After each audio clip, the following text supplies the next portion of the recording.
پیارے بچوں، ہم نے سبق کا ایک اور حصہ مکمل کر لیا ہے۔ اب آئیے سبق کے اگلے حصے کی طرف۔ ہمارے سبق کا اگلا حصہ ہے زبان شناسی۔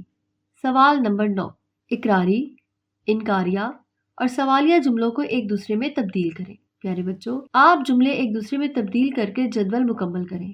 آپ کی رہنمائی کے لیے ہم اسکرین پر یہ جملے ایک دوسرے میں تبدیل کر کے لکھ دیتے ہیں۔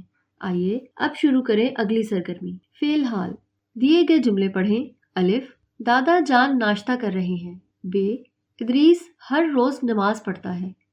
جیم، لڑکے مضمون لکھ رہے ہیں۔ اوپر دیے گئے جملوں میں دادا جان کے ناشتہ کرنے کا کام موجودہ زمانے یعنی حال میں ہو رہا ہے۔ اس طرح ادریس کے نماز پڑھنے اور لڑکوں کے مضمون لکھنے کے کام کا تعلق بھی موجودہ زمانے یعنی حال سے ہے۔ وہ کام جو موجودہ وقت میں ہو اسے فعل حال کہتے ہیں۔ فعل ماضی، دیے گئے جملے پڑھیں۔ الف، پہلے لوگ پیدل سفر کرتے تھے۔ ب، اکرم دوسری جماعت میں پڑھتا تھا۔ جیم، ابا جان مظفر آباد گئے تھے۔ اوپر دیے گئے جملوں میں اکرم کے پڑھنے کا کام ماضی میں ہوا ہے۔ اس طرح ابا جان کے مظفر آباد جانے اور لوگوں کے سفر کرنے کا کام بھی گزشتہ زمانے یعنی ماضی میں ہے۔ فعل مستقبل، دیے گئے جملے پڑھیں۔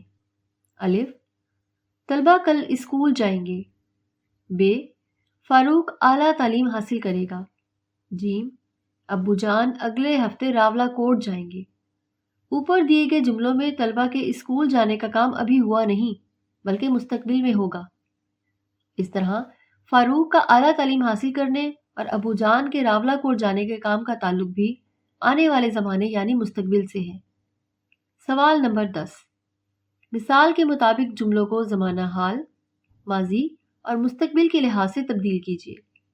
پیارے بچوں، آپ جملے زمانہ حال، ماضی اور مستقبل کے لحاظ سے تبدیل کر کے جدول مکمل کریں۔ آپ کی رہنمائی کے لیے ہم اسکرین پر یہ جدول مکمل کر کے دیں گے۔